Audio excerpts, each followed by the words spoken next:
DeSanto Propane is 4 generations strong as a trustworthy family-owned business with unmatched customer service. Go online at DeSantoPropane.com for more info or call toll-free at 1-800-752-4574. Since 1937, the difference has been DeSanto Propane.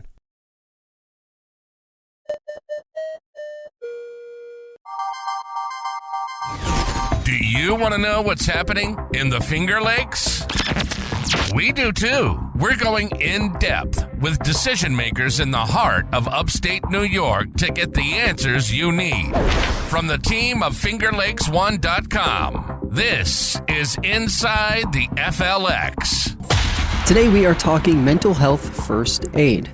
Kristin, Seyfried, and Amanda Reynolds from URMC Thompson Health were in studio with me this week talking about a public program being put on by URMC Thompson Health to bring awareness and action to those dealing with mental health crises. The goal of the training, the public training, is to help people navigate common but difficult situations with family, friends, and coworkers. We pick up the conversation with the two describing their work. So we are wellness coordinators at Thompson Hospital, and we do a lot of things. Our job, so we kind of separate our jobs into 2 categories. So we do associate health, but then we also do community health. So we run challenges and initiatives for the staff at the hospital to try to keep our staff healthy and happy. But then we're also out in the community doing community education.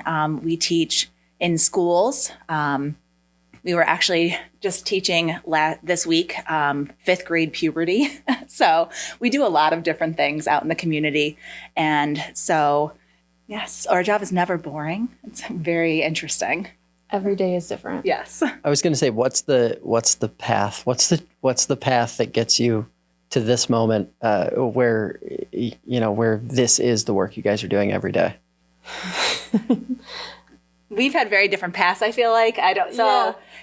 My background, so I got my bachelor's in education, and then I ended up getting my master's in health science. And I was a health teacher for several years. So I did that first, and then transitioned into more of the wellness coordinator role. I was actually a district wellness coordinator at a previous school, and I really loved that aspect of it, working with the staff, trying to keep the staff healthy and happy, and just kind of found the job at Thompson and transitioned into that.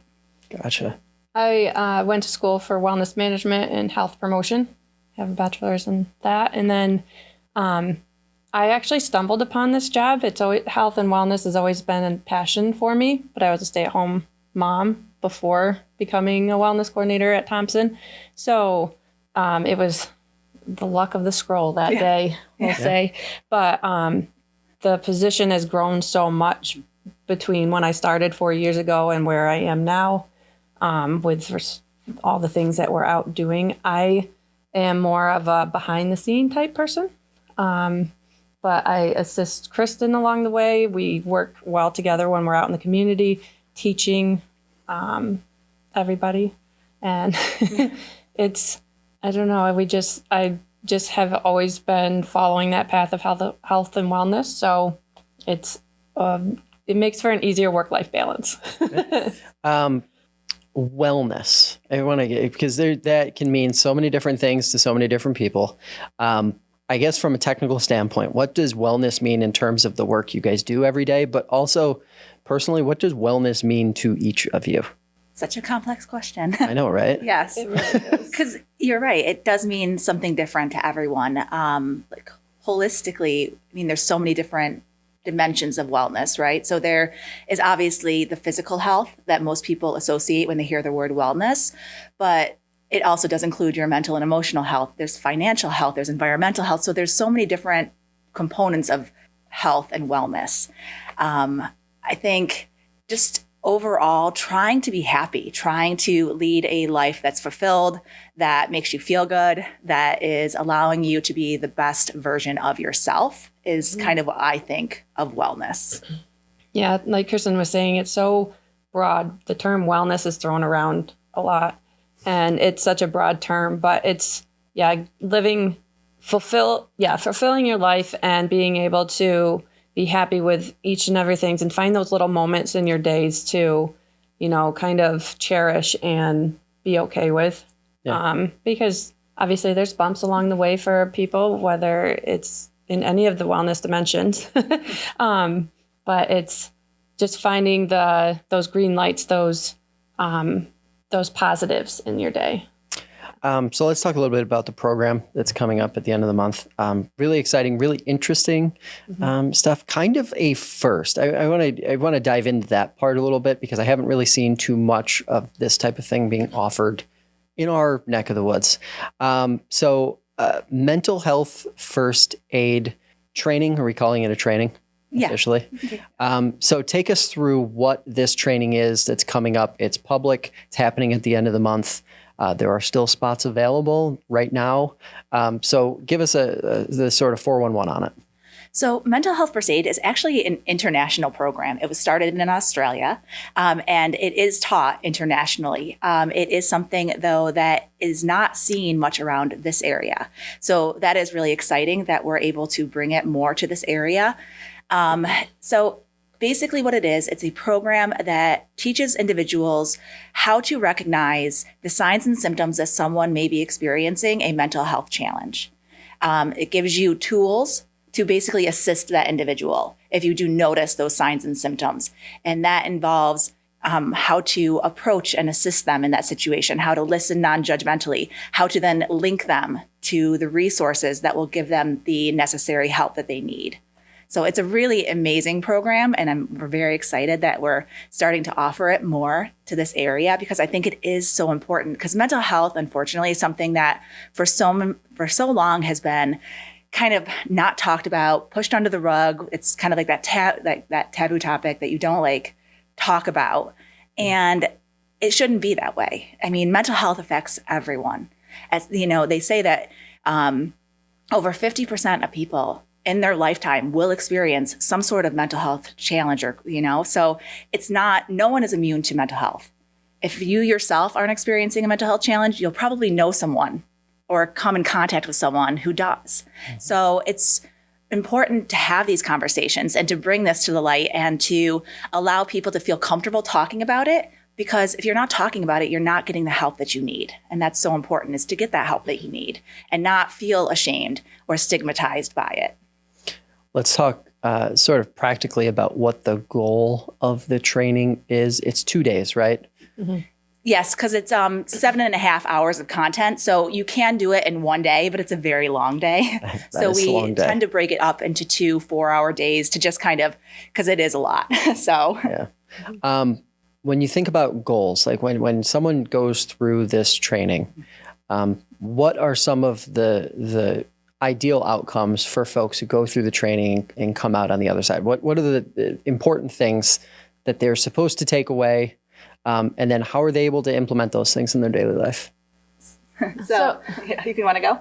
I feel like people, when they go to take this course, there might be like a background for them that has the interest to learn more, because maybe they're experiencing something where they don't know how to reach out to someone in their life that's experiencing a mental health challenge. So the goal or the takeaway we would hope for people taking this course is that they find the comfort, they find it okay and normal to want to help somebody and not have that standoffish feel of that stigmatizing mentality of we shouldn't talk about this.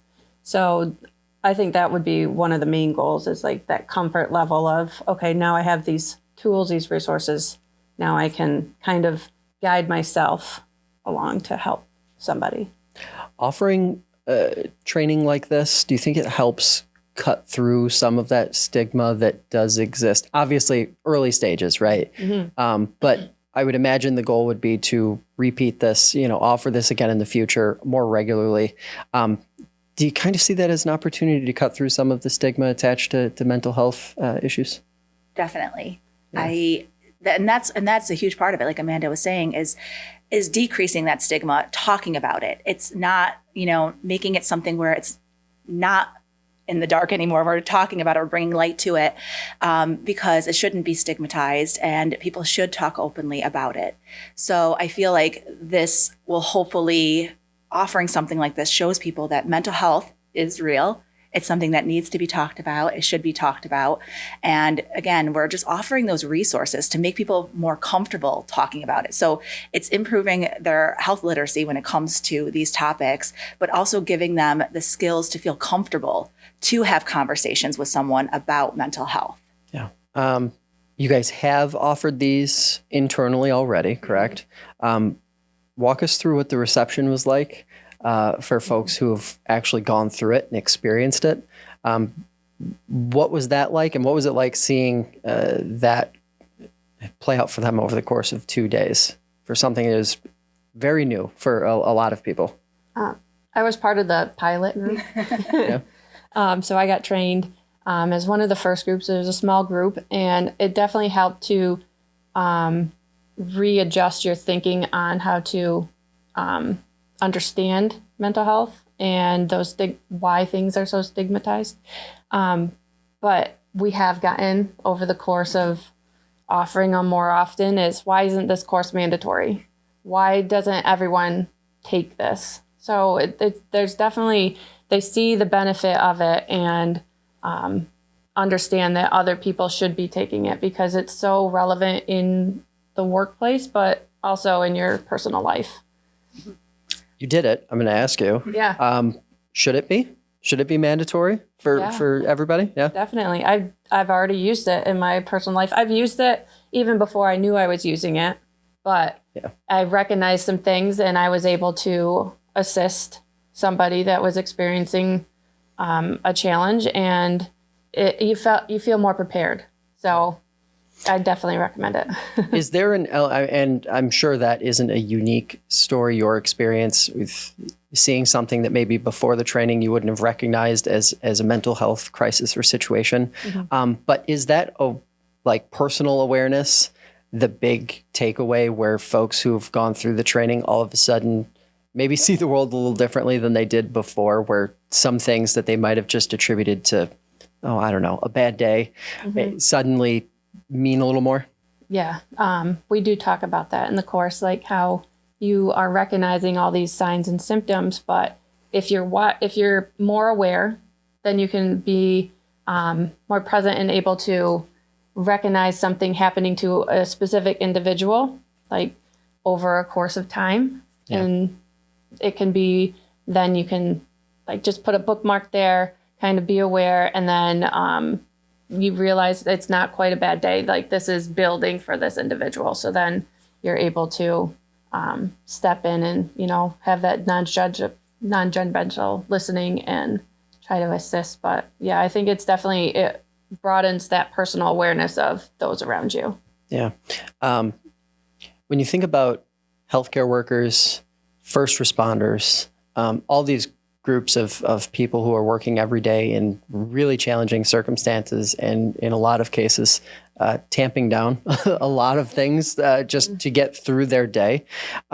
When you think about that and how this training can help those folks who work in those spaces, how valuable, how powerful, and going back to that point of should it be required, I'm curious what your thoughts are, just in terms of, if not required, maybe just offered a whole lot more frequently to those folks. Definitely. And that's the thing about healthcare, especially for a lot of our associates, is, since COVID and since the pandemic, it's just been constant for them, right? And so they've been dealing with so much. And I feel like, there hasn't been a time for them to take care of themselves. And we always boast this whole idea of, if you're not taking care of yourselves, you can't take care of others, right?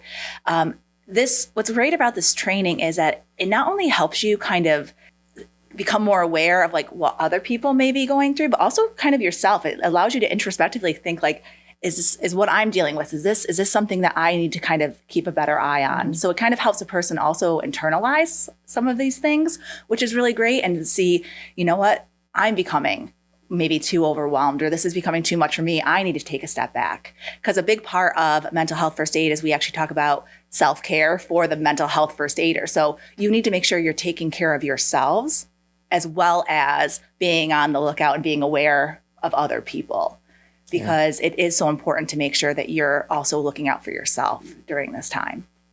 How does the training handle that part of it? Sort of contextualizing where the line is between, I don't know, I guess what would be just, some casual annoying thoughts or whatever the case may be versus something that is trending towards maybe not crisis, but something that isn't healthy. So you're looking at, in the training, we do talk about like frequency, intensity, and duration as three main components of when something may be becoming more serious. So looking at those aspects of it, we do talk about. It's also just kind of what we talk about in mental health first aid. A lot of it isn't necessarily new information. It's not like brand new to a lot of people, but like you were saying, how it just kind of brings it more to the forefront of your mind and it makes you more aware of it. Mm-hmm. So I think that aspect of it definitely helps individuals with kind of seeing like, is this something I should be concerned about? Or is this like kind of a normal reaction to what I'm experiencing in my day? Yeah. How does the training handle the breadth of types of potential mental health crises that a person could go through? Like, yes, it's 7 hours, but I'm not sure 7 hours is quite enough to tackle everything, right? So how does it approach that? And I guess where does the line lie between providing assistance for someone and directing them to real help? The main thing that is said over and over in the training is after this course, you are not going to be able to diagnose or treat someone. Like I have to say that so many times to the point it gets annoying for people, but I've required in the course to state that. But it's so true. You're not being trained to diagnose someone. You can in 8 hours, obviously. And we've actually heard that this course should be longer because there is so much. So what this is doing is kind of like the tip of the iceberg. It's just, again, you are learning the signs and symptoms so that way you can link someone to appropriate help. You're not required to be a therapist, a counselor after this. What your kind of task as a mental health first aider is to recognize those signs and symptoms and then encourage that person to get additional help if they need it. And one of the things is that not everyone who you may think should get additional help will want it. And that's one of the frustrating things is that you can't, you can encourage someone to maybe reach out and get help from someone else, but whether or not they choose to do that, it's on them. It's their choice, but it's just you being a support and being a resource to help link them to someone who could help them if they need it. What would you say, and I'm curious, especially since you've already gone through this, what would you say to the person who maybe is a little bit curious about this and interested, but also at the same time is weighing that, that's kind of heavy and I'm not sure I want to take all that on because sort of like the knowledge is power, but also it's responsibility. So where do you find that balance and what would you say to someone who might be a little cautious about wanting to take something like this on? Take a course like this. Excuse me. It's this program, this course is set up so that it's heavy, but it's not to the point where everyone experiences life differently. Everyone has their own background and experiences. So this course is set up to kind of like break down and work through all the different things that could happen and allow for time to digest it. And there's activity. So it kind of takes off some of that pressure from, of it being such a heavy topic. And there's times when people share events in their life, so that can create a different dynamic in the course, but it also can then create connection in the course between participants. So I would encourage people to take this course because it opens your eyes to what you could do to help people and be more aware of those. We're so distracted in our everyday life that it just takes a minute for you to just open your eyes and focus around you to see, like, maybe it's not always rainbow and sunshine for people. Yeah. And one of the things is just because you become trained in mental health first aid doesn't mean you have to necessarily always reach out and help someone. One of the things that we mentioned in the course is that safety for yourself is always the most important. So if there's ever a situation where a person doesn't feel safe approaching someone or helping someone in that situation, you're never required to just because you have mental health first aid certification. So you definitely don't have to feel obligated to help anyone, but because of the course, you will have more of a skill set and hopefully a comfort to hopefully assist someone if you feel comfortable. So, but you never have to if you don't feel like it's the right situation or you don't feel comfortable doing that. And I'm curious, how much of this is also just helping people understand the connected services that exist around the community? Because I mean, 7 hours, there is a limit to how much you can learn to physically do yourself, and you are referring. How much of it is that piece, and what does that look like? I mean, in just this region, I can think of 36 different organizations and agencies that are connected to various mental health issues or the fight against mental health issues. So what does that part of it look like?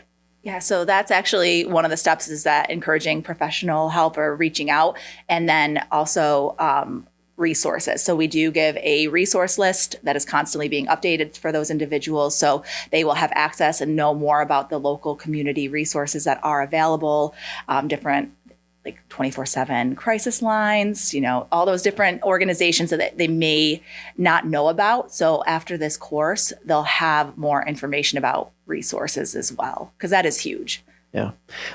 Expectation for additional programs down the road. Is it kind of the expectation that this is going to be something that happens off and on throughout the year? Yeah, definitely. Yeah. Whether in-house or in the community. Yeah, we would love to be able to do more in the community. There are sometimes some offered.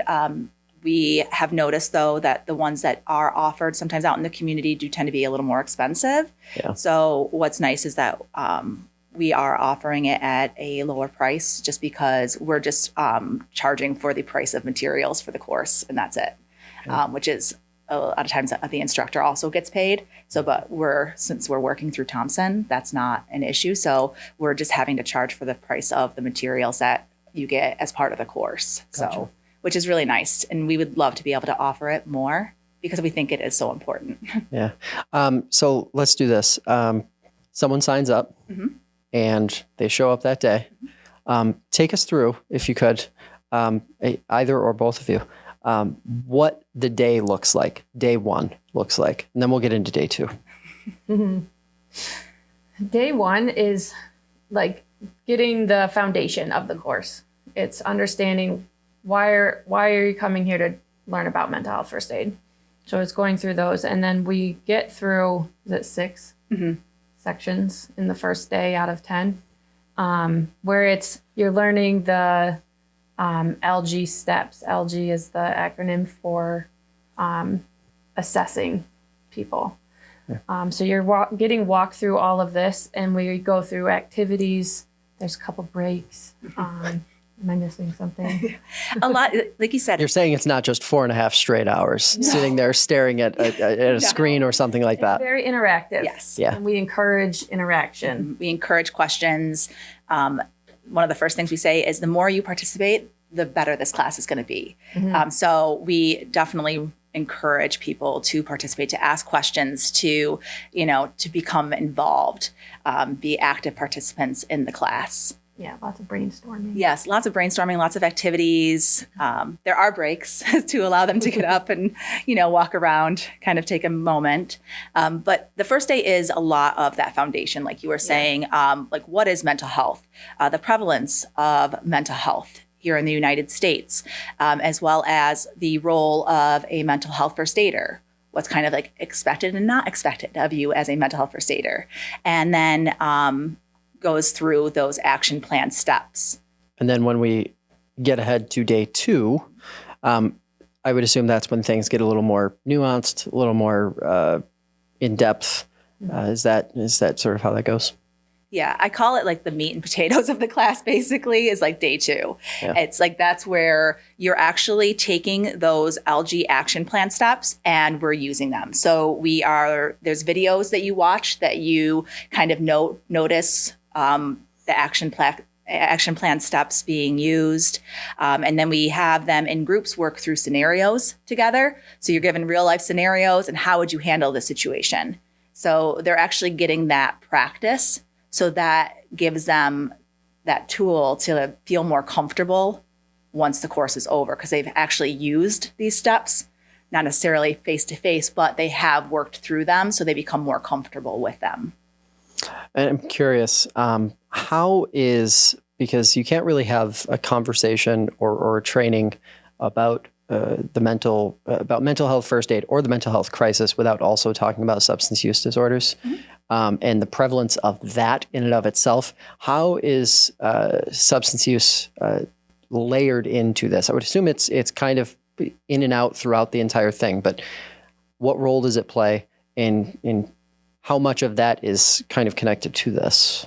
So substance use disorders are talked about in this class as one of the main mental health disorders that are prevalent in the United States. So we don't talk about every mental health disorder. It's impossible, 7 hours. Yeah. But we do talk about 7 of the most common mental health disorders, and substance use disorder is one of those ones.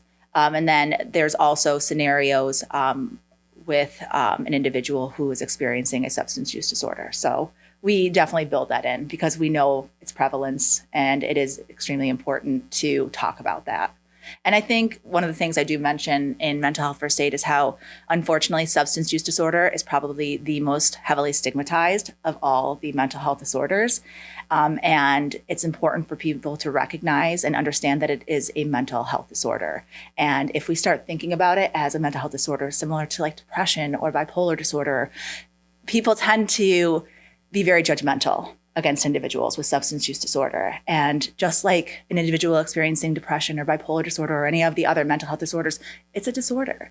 And so we need to start looking at it as that and taking that judgment and stigma away from it. Yeah. Last question here for you guys. Where can folks sign up? Because there are still opportunities to sign up for this upcoming session. Yes. So they would actually call the phone number. Should I say it? I'll put it in the. Okay, perfect. They'll just call the number. It's my phone. So I will take their name, their information. We take credit card payment over the phone, and then I send them the registration information via email, and then they're ready for the first day. Awesome. Yeah. Kristin? Another note is if somebody is interested in hosting mental health first aid, they can certainly call that number and we can figure out how to get them on our schedule. So like if an organization wants it for their employees, we can definitely do that as well.